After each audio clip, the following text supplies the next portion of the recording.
یہ آپ نے کیا کر دیا سسی جی؟ پھر آپ نے اپنا ماضی شہریار صاحب کے سامنے کھول کر کیوں رکھ دیا؟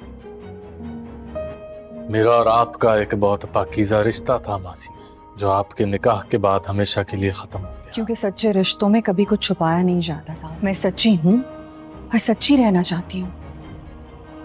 تم میرے ماضی کا سچ ہو اور شہریار میرے آج کا حال کی حقیقت ہے، اور میں یہ رشتہ کسی بوجھ کے ساتھ نہیں نبھانا چاہتی۔ لیکن آپ نے تو کبھی جھوٹ نہیں بولا، اپنا ہر رشتہ بہت سچائی سے نبھایا۔ کیا شہریار صاحب یہ بات نہیں جانتے؟ میں جانتا ہوں۔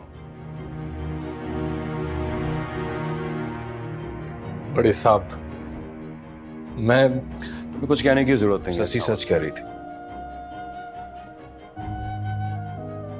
اور اگر تم بھی سچے نہ ہوتے تو پیا کو یہاں لے کر نہ آتے سسی سے ملانے کے لیے۔ اگر آپ یہ سب جانتے تھے تو پھر صرف تمہیں اس اندر کے بوجھ سے ہمیشہ کے لیے آزاد کرنے کے لیے میں نے ساول کو آج جانے کے لیے کہ پیا کی مدد کر کے تم نے کوئی جرم نہیں کیا۔ راستے میں آتے ہوئے میں نے اس کیس کی ساری ڈیٹیلز نکلوائی ہیں، واقعی پیا نے بہت ہمت کا کام کیا۔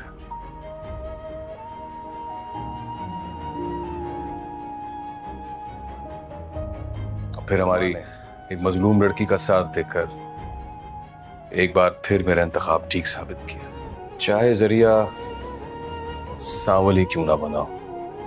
انول سسی سے کہتا ہے، اس کی آواز میں دکھ بھی ہوتا ہے اور شکوہ بھی۔ تمہیں شہریار کو ہمارے ماضی کے بارے میں بتانے کی آخر کیا ضرورت تھی؟ کیا ایک لمحے کے لیے بھی تم نے یہ سوچا کہ اس سچ کو بیان کرنے کے بعد کتنی زندگیاں بدل جائیں گی؟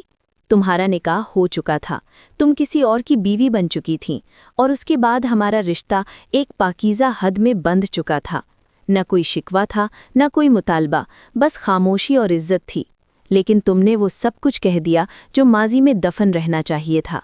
شہریار کو ہمارے بارے میں بتا کر تم نے نہ صرف اسے زخمی کیا بلکہ ہمارے اس رشتے کو بھی ختم کر دیا جو صرف اعتماد اور احترام پر قائم تھا۔